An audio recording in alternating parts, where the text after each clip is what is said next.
Good afternoon, and thank you for joining us for the 58th webinar in the Offshore Wind series, Learning from the Experts. I am Jana Herndon, a Senior Project Manager with NYSERDA's Offshore Wind team. Today, we are thrilled to be joined by Laura McLean from the New York State Department of State's Office of Planning, Development, and Community Infrastructure.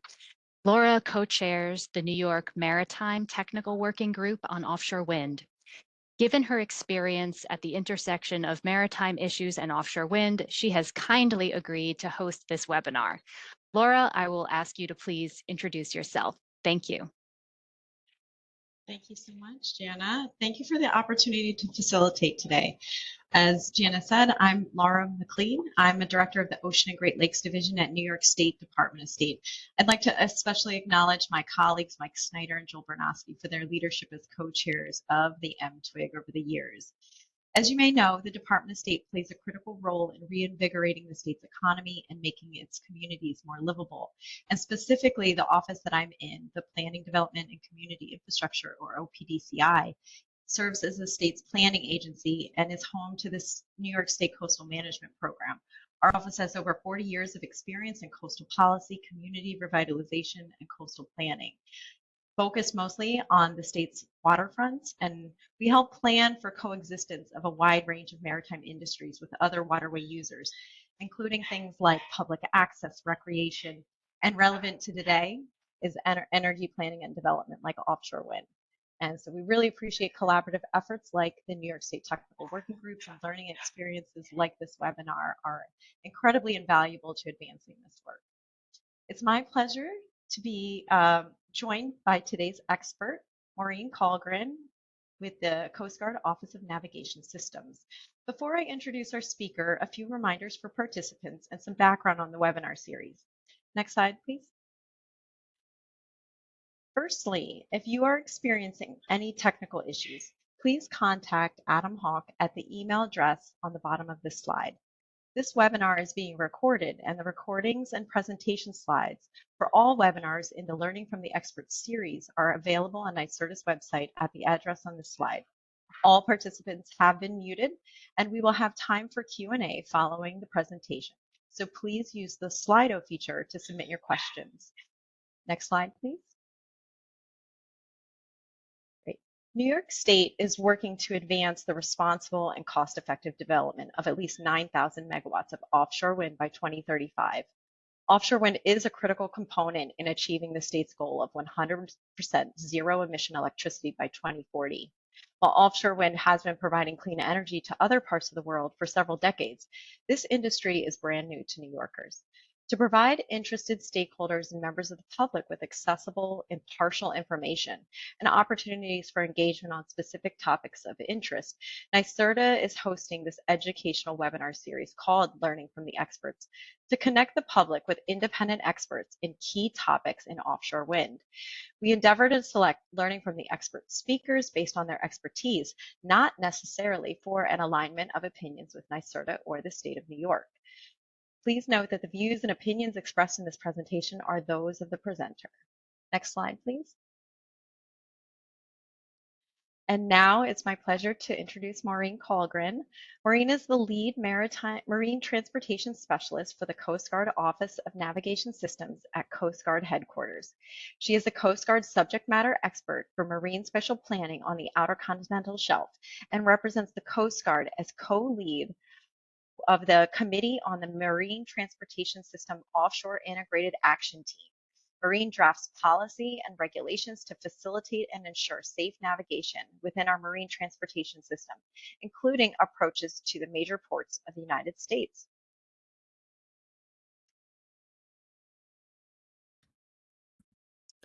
Thanks, Laura. I also just want to add that I, in my past iteration of my career, was a mariner like many of you. And so this topic is near and dear to my heart, and I feel like I have found my home in the Office of Navigation Systems here at Coast Guard headquarters. Next slide, please. So this is our tagline: we help mariners get there, and we do that through a variety of items that we are responsible for. We develop the policy and review port access route studies. that are conducted by regional districts. And in the case of the New York area, that's our Northeast District, headquartered in Boston, Massachusetts. And those port access route studies I'll get into a little bit later in the presentation, but they are the foundation as required by law for any routing measures or fairways for safe shipping that we create through regulation or international proposal or resolution on the Outer Continental Shelf and in the approaches to our major ports. We're also responsible in our office for the maritime rules of the road, both inland and international. We provide input to the head of delegation to the International Maritime Organization on these rules and routing measure proposals.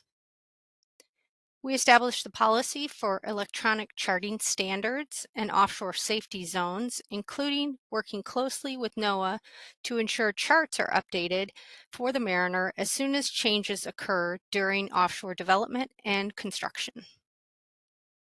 We participate as the U.S. navigation safety expert in reviewing offshore projects, including offshore wind installations and other novel uses such as aquaculture and other renewable energy projects that might come to light in the future.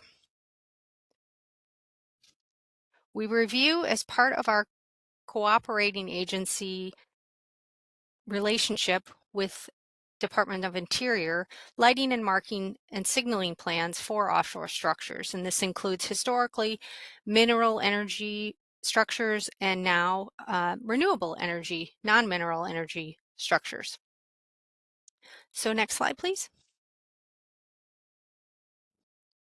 So this is where our authority comes from. It comes from Port Waterway Safety Act, which was incorporated into the U.S. Code under Title 46 in Section 700. So that I referred to that require to these port access route studies, we refer to PAR before any changes to measures made. In addition to that statute, other regulations that well, for the light marking of offshore found in 33 regulation Part 67 and the aids to navigation requirements that are found in the same Title 33 under Part 67. As I said, we partner with the International Maritime Organization, and we also partner with the International Organization for Marine Aids to Navigation, which was formerly known as IALA, which develops the buoyage system around the world. And that is our system that repeats itself across the world. We have safety zone regulations found in Title 33 of the CFR in Part 147, and those were amended as recently as January of 2023, and I'll get into some of those changes later. We also provide and publish guidance for the maritime public in what we call NAVICs, Navigation and Vessel Inspection Circulars, including one that was published in 2023 regarding safe navigation and guidance to the mariners when operating around or within offshore wind projects. Next slide, please.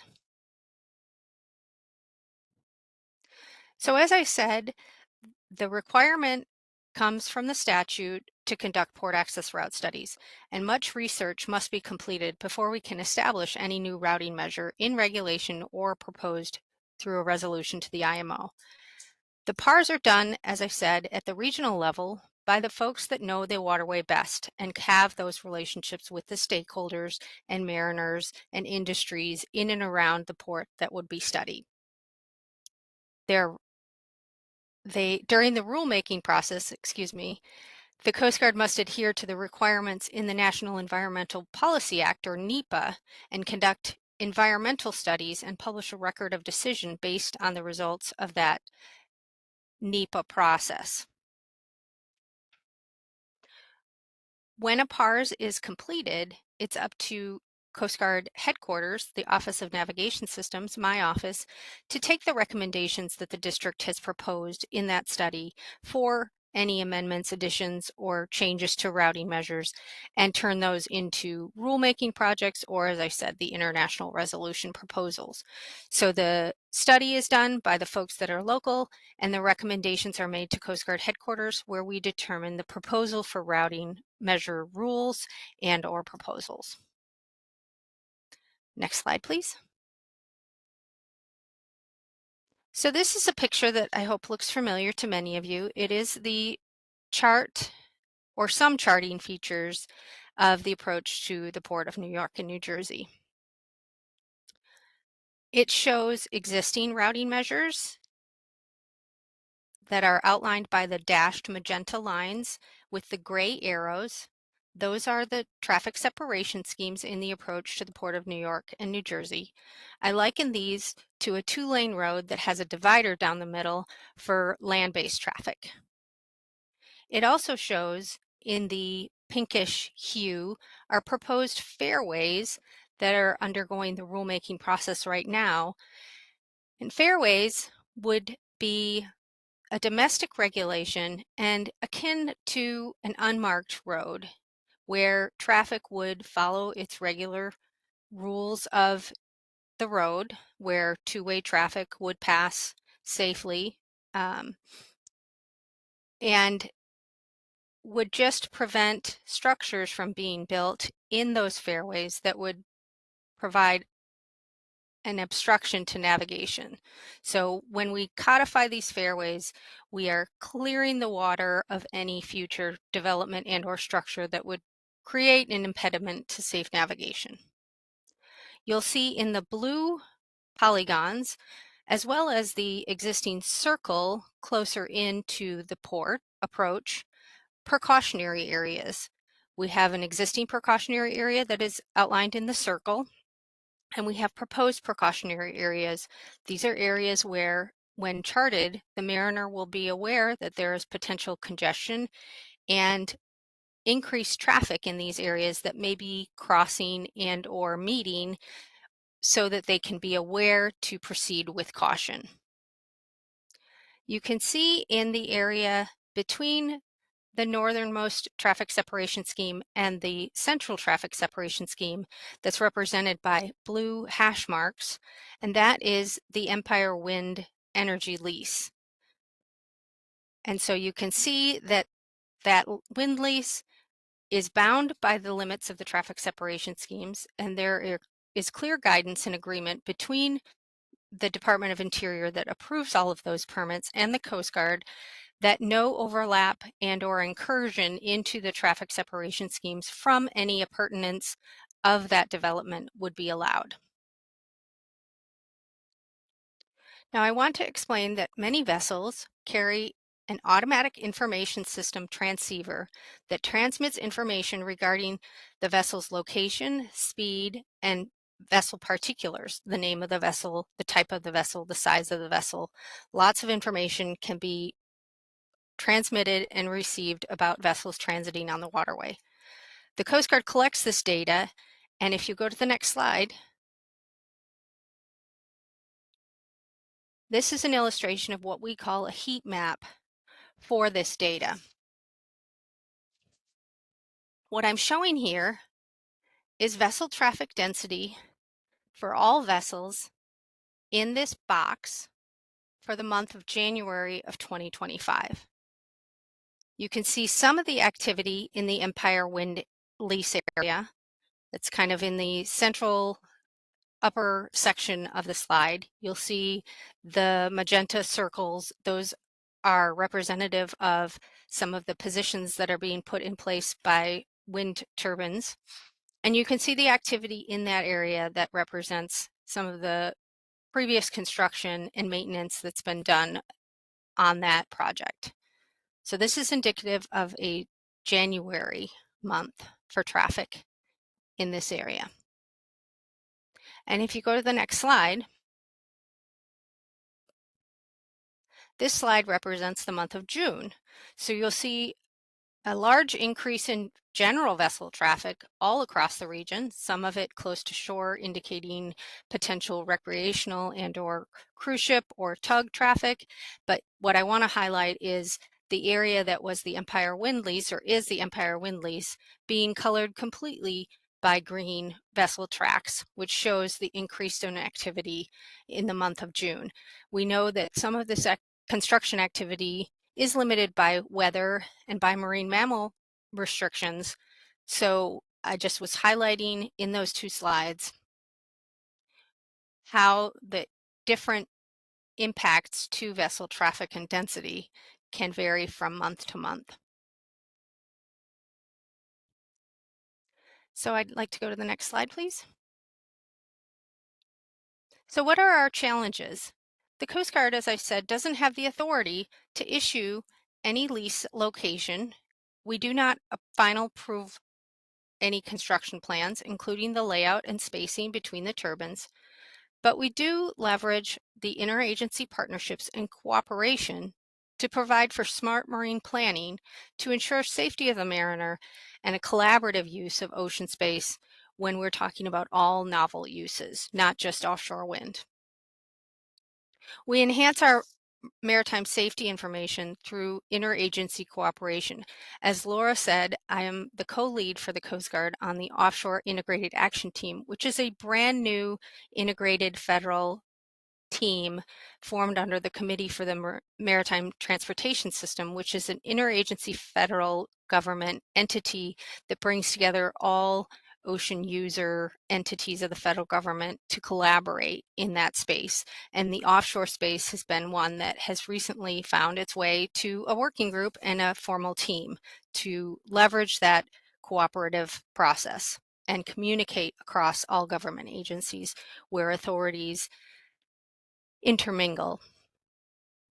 We leverage our research and development center as well as the partnerships with other agencies to learn and study about new technologies and impacts to the waterway.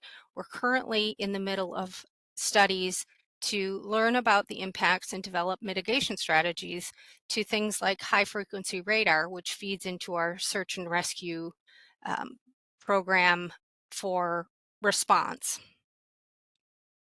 We participate, as I said, in smart marine planning through collaboration with all maritime stakeholders, including through our harbor safety committees and our local sector communications with the stakeholders more locally to the ports.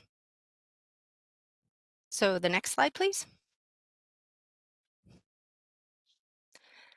So before I go into NAVIC 0323, which talks about guidance to the mariner, I want to highlight Navigation and Vessel Inspection Circular 0223, which was published just in advance of that guidance. This replaced what a lot of people are familiar with as 0119, another NAVIC that was published in 2019. Many people referred to that as the Wind Planning Tool NAVIC.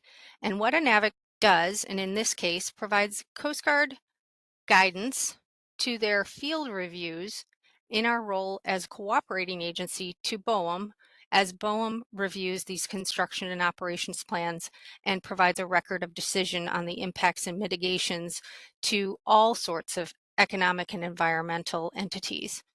We as the Coast Guard are the subject matter expert for nav safety, and so we look at that specific impact and develop mitigation strategies to avoid any potential conflict and explain to the mariner what they will see and try to make it as safe as possible for the implementation and construction of these wind farms.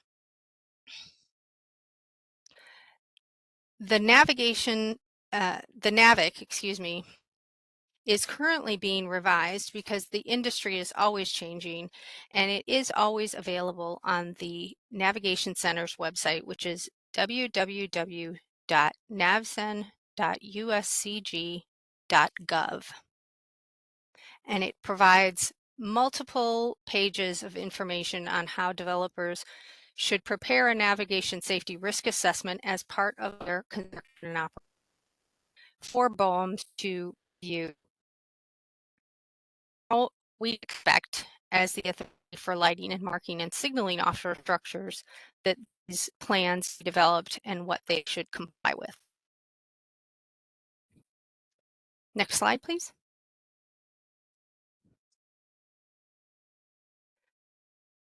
So this is an example of how we align our policy with IALA. As I said, the Organization for Marine Aids to Navigation establishes buoy systems around the world, and they provide guidelines on how to light and mark structures such as offshore wind turbines.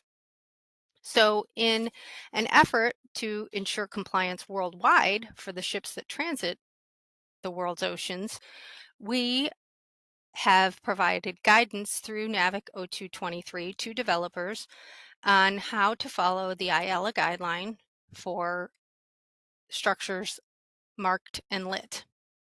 You'll see on this slide that there are corner structures or circles that are bound by a bold black circle, and those are labeled as SPS, and those are designated as significant peripheral structures, and they will be lit with a quick flashing yellow light range of 5 nautical miles. Now, it's our intention that the edges of wind farms be lit at no more than 3 nautical mile intervals. So where two significant peripheral structures exceed a 5 nautical mile separation, there are intermediate peripheral structures that will be lit with a different light flashing at 2.5 seconds. It will also be yellow, but its range will be 3 nautical miles.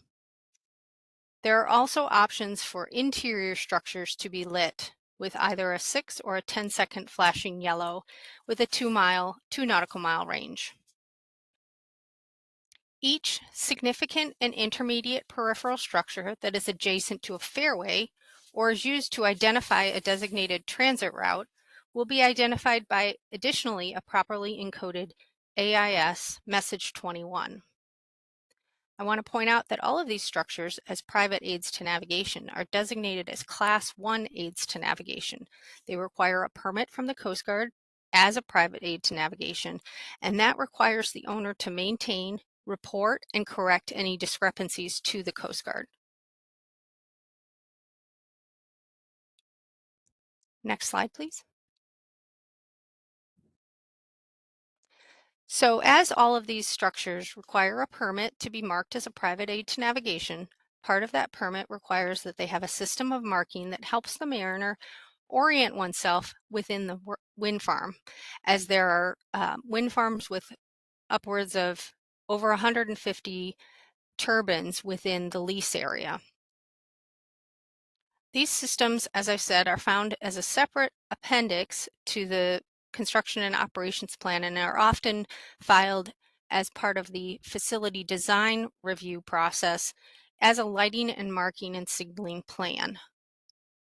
Most of these, once they are approved, should be available via the Department of Interior's Bureau of Ocean Energy Management website for the mariner to review any specific wind farm that they are concerned with. Some of these markings are also required by BOEM's counterpart, the Bureau of Safety and Environmental Enforcement, that is responsible for inspecting these platforms as they age and their service life continues. So some of the marks are required, and if you can see the small marking on the bottom of this graphic, which is indicated VW01, that was a marking that was required by BSEE in addition to our private aids mark that is the larger marking, the AL38.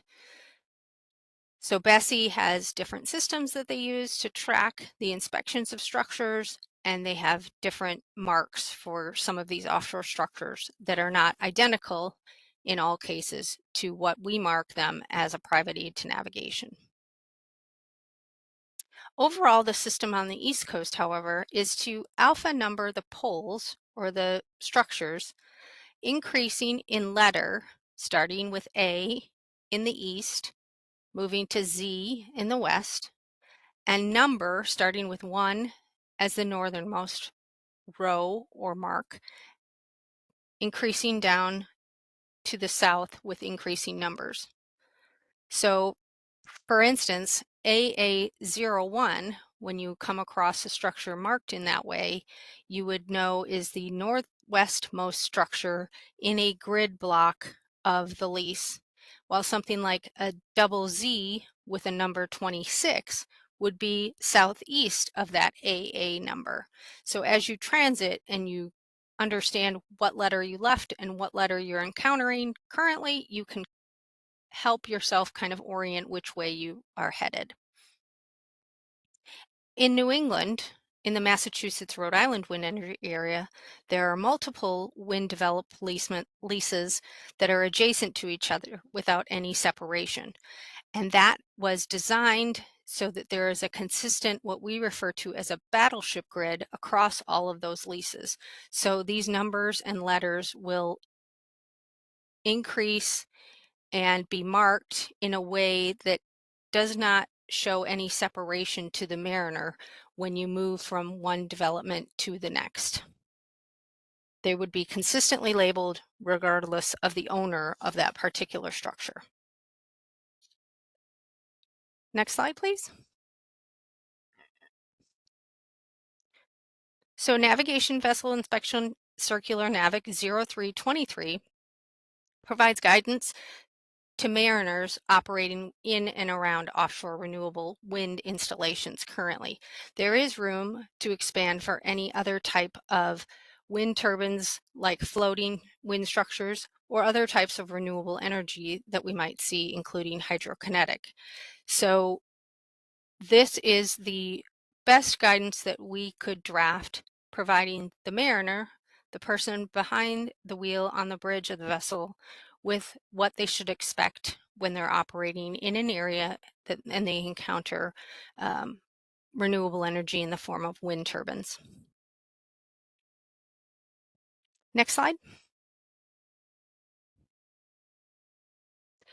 Recently, the Coast Guard was granted expanded authority over non-mineral energy structures to allow for safety zones during construction, maintenance, and decommissioning. These safety zones are determined and issued by the district commander, again, the regional office in Boston for the New York wind energy areas. They are not automatic. They are turned on and turned off during periods of time when the authority exists, either during construction, maintenance, or decommissioning.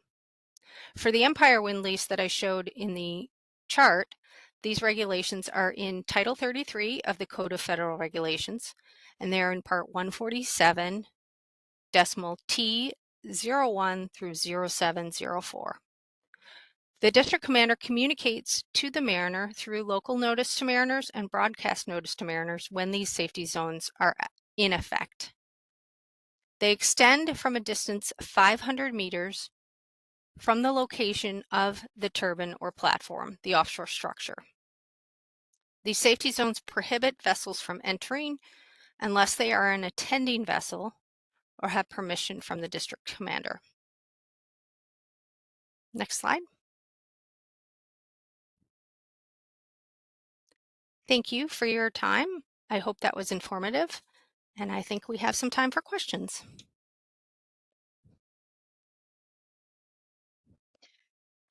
Excellent. Thank you so much, Maureen. I hope folks can enter some questions in the Slido app. And Maureen, if you're able to, would you be able to try and come back on camera? That would be wonderful to do for the Q&A session. And we can start with the first question. You touched upon a bit how turbines are marked a little bit differently in the East Coast, like the Rhode Island, Massachusetts lease areas. In southern New England. Would you be able to explain if there's any other different lighting requirements for the leases specifically on the East Coast? Is my video coming through okay, Laura? Now we can see you. That's fantastic. I don't know what happened. I thought I was projecting, and then when you asked that, I realized I had frozen. So sorry about that. The lighting and marking for the lights for the significant and intermediate peripheral structures would be consistent across the East Coast. So if you saw a flashing yellow, knowing what the rate of flash was, you would know kind of where along that lease boundary that structure would lie. Where it becomes a little unique across the East Coast is that the markings for the private aids to navigation, the alphanumeric markings, are determined and approved and permitted by the district commander. So when you look at the East Coast in general, you have 3 Coast Guard districts. And so those Coast Guard district commanders may have approved slightly different marks, but they will all proceed alphanumeric from east to west and north to south. Did that answer that question? Yes, thank you. Actually, there's a number of questions about lighting. The next one is, so you did talk about the placement of safety lights on the structures. So are there different lights to alert vessels and low-flying aircraft? And sort of a follow-up to that is, especially for the projects that are under construction on the East Coast, are the safety lights, do they blink only when there's low-flying aircraft nearby, or are they So constantly blinking?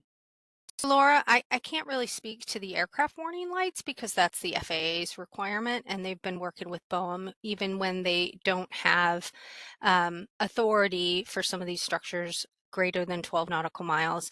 I don't want to speak to the aircraft lights. That's not something that we control. Okay. And then you stated that the NSRA, or it actually might have been the NAVIC 0223 was being updated. Can you speak in general terms about some of the changes that the Coast Guard may be considering with that guidance?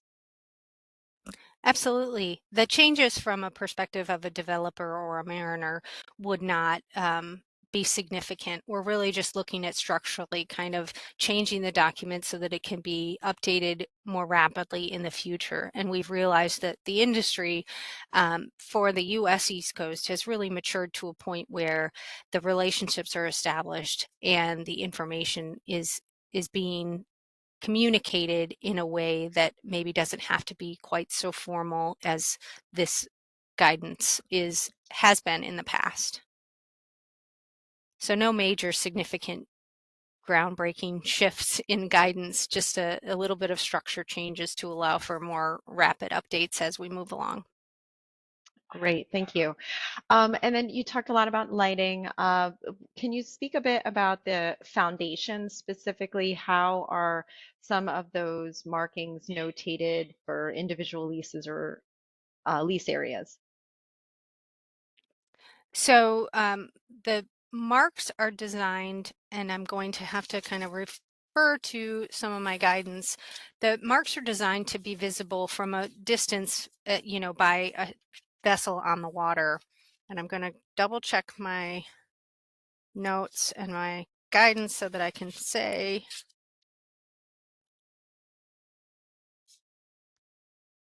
And in some cases, with some of the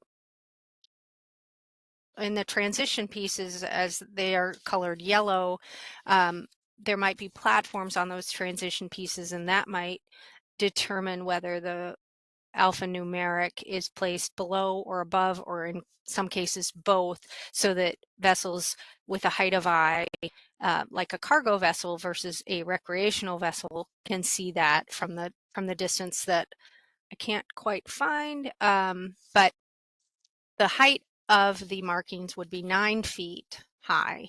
And so that's intended for visibility by some distance by all ships and vessels. Okay.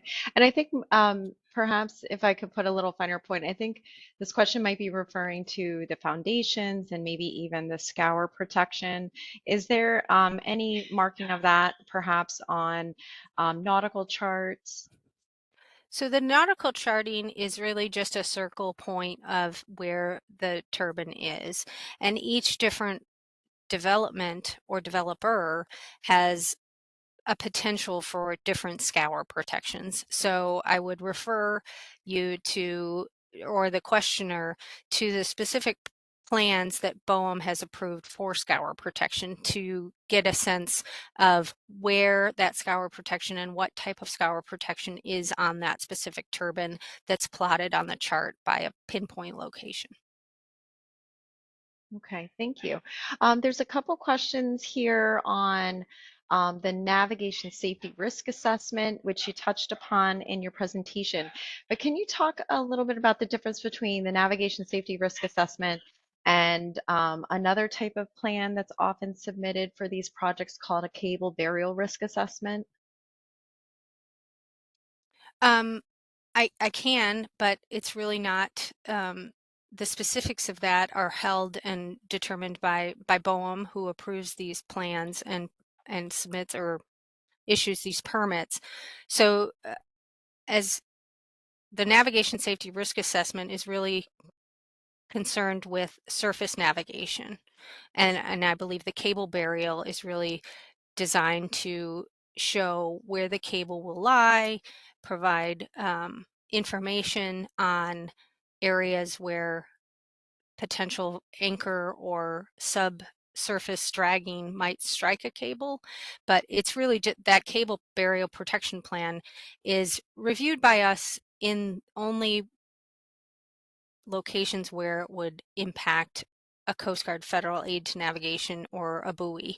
When you're talking about the location of the cable burial and the location of the cable, all of that is kind of designed and determined collaboratively with, you know, our intent and our expertise in navigation and knowing where the vessels are transiting. We provide that information to BOEM ahead of time before they approve and the developer submits that burial risk assessment before. Okay, thank you. And then here's one on spacing. Can you talk about the um, uh, spacing requirements? And let's bring in maybe some, um, if you can talk about some spacing requirements on, and specifically the thinking of the Coast Guard in terms of different lines of orientation for lease areas on the East Coast. Sure. So there's no authority for the Coast Guard to determine and or stipulate any specific distance between these structures. We've provided recommendations to BOEM based on our best research and experience, but we can't stipulate a specific distance between these structures. We don't have any authority to do that. When it comes to our recommendations and what has been agreed upon is that in the US, these offshore wind farms will be open for navigation within to any mariner who wants to. We're ensuring the freedom of navigation. In other parts of the world, there might be restrictions from certain types of vessels from entering these wind farms, but in the US, that's not the intent. And the reason behind the layout, and what I will say is what we call the grid pattern, is to ensure that we can provide that safe transit passage. So what we have asked and has been agreed upon with BOEM is that these wind farms will be designed and laid out in a grid pattern with at least 2 lines of orientation so that a mariner can proceed on a single course through a row of turbines, knowing that that row of turbines is in the same line of orientation from end to end. And in most areas where there is major transit from shore to offshore zones, such as off of the southern coast of New Jersey, we took the regional patterns of transit for vessels such as commercial fishing fleets and took those into account and recommended the orientation be aligned with those route patterns so that we weren't interrupting or changing the vessel transit routes from port to sea and back when we laid out those structures. Does that answer the question? Yes, it does. Yeah, the importance of those port access route studies and the fact that these layouts are really dependent on local conditions within the lease area. Actually, related to that, you brought up, the European experience. So, can you speak a little bit more about how the lighting and marking differences, how there might be similarities or difference between European and Asian offshore wind projects versus those in the U.S., if you're able to? I haven't done too much in-depth study of what's being lit and how it's being marked in other parts of the world, but I would expect, since we're following the guidelines that were established by IALA, excuse me, I know with fair confidence that at least in Europe, their lighting systems should follow similar to ours, because I believe that most of the European countries are using the IALA guideline and standard as we are. Great. A question here on the offshore integrated action team that you spoke about. Does this team, can you talk a little bit more about the membership of that team? Is it federal agencies? Are there other parties that are members to that? Yeah, it's a federal committee that was established by the Office of the President. I can't remember how many decades ago, but it was designed to bring together all the maritime agencies to come to the table. The coordinating board meets 4 times a year and then breaks off in working groups under these integrated action teams. So other agencies that sit at the table, the Department of the Oceanographer of the Navy, the Army Corps of Engineers, the Environmental Protection Agency, the Department of State, the Maritime Administration, NOAA, let me think, who else? Department of Interior, both BOEM and BESI.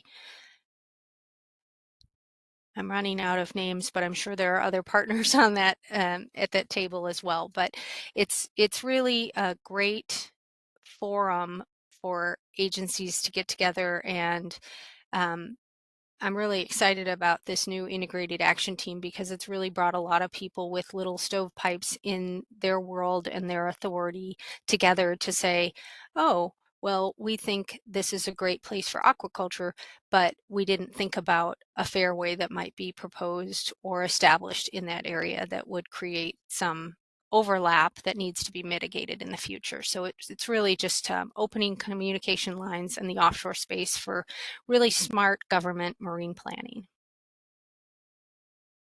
Great. And so it sounds like that action team covers all different facets of offshore planning. So it might be energy, but it might also include other types of uses. Would that be accurate? That's accurate. Yes, we're working on deep water ports right now. And then, as it kind of gets more steam behind it, there are all other sorts of novel uses that would be discussed where there are overlapping agency authorities, no one's bringing it to the attention, and there is a need for government collaboration. Right. So actually, I think you might have touched upon this in terms of accessibility within a wind farm once it's constructed. Are there limitations on how accessible the waters are between turbines? So with the exception of when a safety zone is in place, there is no restriction from our perspective to entering those wind farms. And in some cases, even when a safety zone is in place, that safety zone really only extends to 500 meters beyond the point of construction. So if you were within the wind farm in a separate row, maybe obviously more than 500 meters from that point, you could we don't have any restrictions on your navigation within that. Great. We'll actually there's some different types of zones. You mentioned safety zones. There's also security zones. Can you talk about whether like which are used for offshore wind projects, safety versus security? Currently, the only authority we have been given is for safety zones.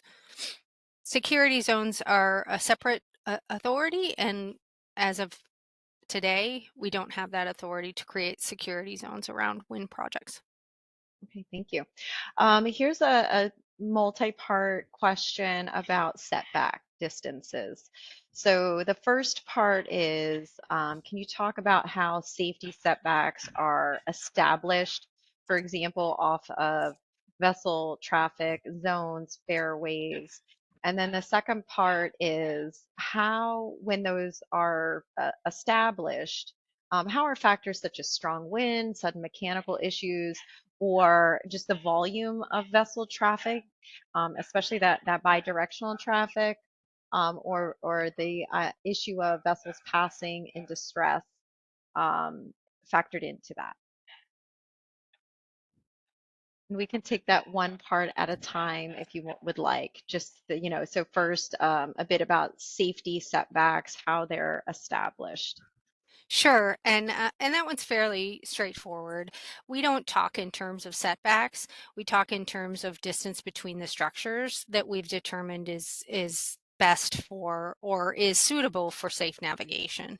So the idea of setbacks is something that came into the vernacular and is confusing. We don't establish setbacks, and we don't dictate setbacks. We approve the layouts and the placement of these structures in a way that we feel ensures safe navigation around them.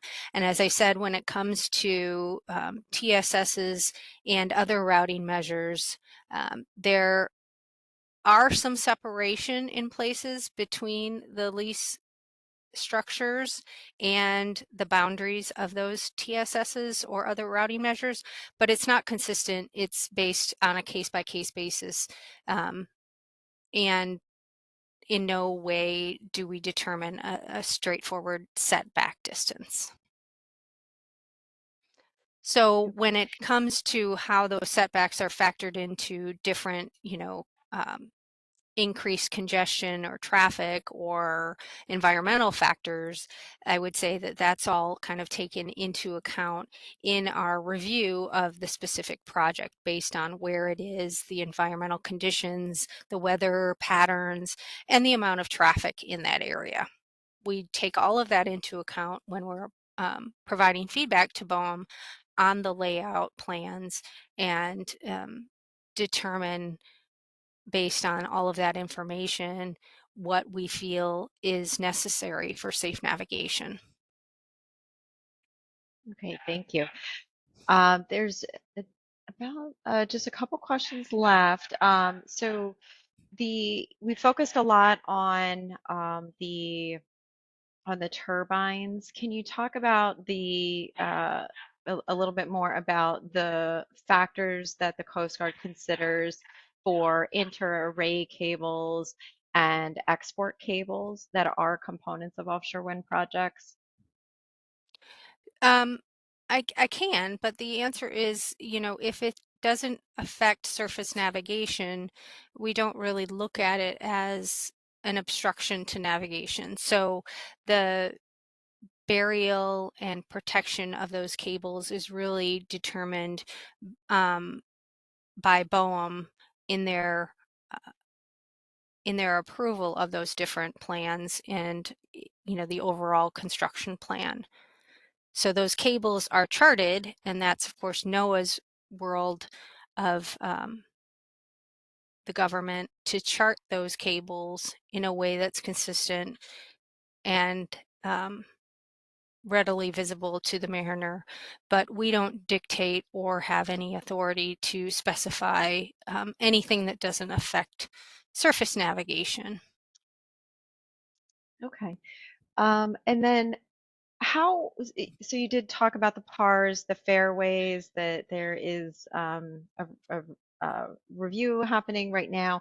Can you talk about how the fairway sizes were determined? Are those final, or does the Coast Guard solicit feedback to inform any changes? Oh, super glad that that question came in because it gives me an opportunity to promote public engagement and public comment. The fairways were designed, as I said, kind of by the recommendations from the regional district commanders based on the types of ships in the area and the size of ships and the density of ships. So it's not a one size fits all. And in some cases, offshore development might have influenced our decision on fairway size. So the fairway rule for the Atlantic Coast shipping safety fairways was published for public comment in January of 2024. We have not, nor do we intend to make any changes to the fairways as they were proposed by that notice of proposed rulemaking. We are in the process of conducting the environmental review, and that draft environmental impact statement will be out for public comment before the end of this year. And at that time, the rulemaking will also be reopened for public comment. And so I encourage folks with a real interest in how we have studied the impacts to the environment on this federal undertaking to create these shipping safety fairways to be on the lookout for that Federal Register notice of availability for the draft programmatic environmental impact statement to accompany the shipping safety fairways rulemaking. And then the notice of proposed rulemaking will be reopened for public comment, and comments on both of those notices will be adjudicated and addressed before the rule is final and the record of decision is published on the NEPA process.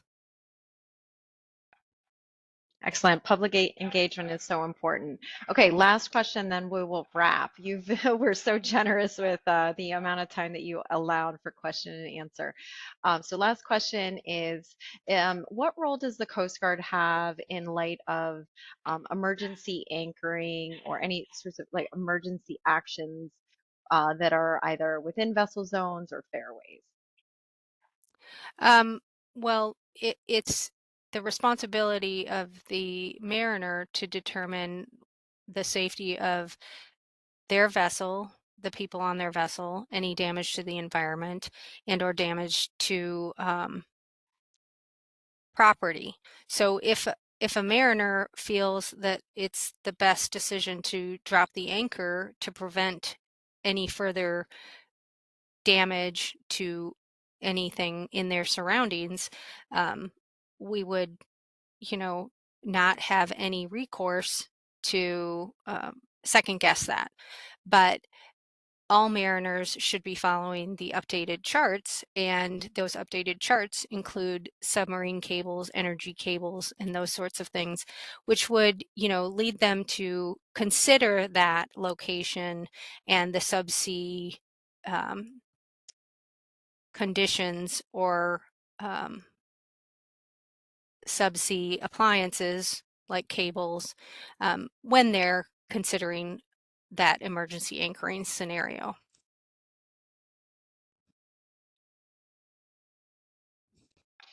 Wonderful. Well, Maureen, we really appreciate this presentation and your ability to answer all of those questions that came in, and thanks to the participants as well for asking those wonderful questions. So, Maureen, we want to thank you for your service, and then we'll turn to the closing slide. Great. So thank you all for joining us on this Learning from the Experts webinar. A reminder that the webinar recording and presentation slides will be available on NYSERDA's website. Our next webinar in the series will be on Thursday, October 23rd. This is Serene Hamsho with the American Offshore Wind Academy, who will explore how AI is being deployed in offshore wind development and operations. You can register for future webinars through NYSERDA's event page at wind.ny.gov. And we also encourage you to check out past webinars in the series on NYSERDA's YouTube channel.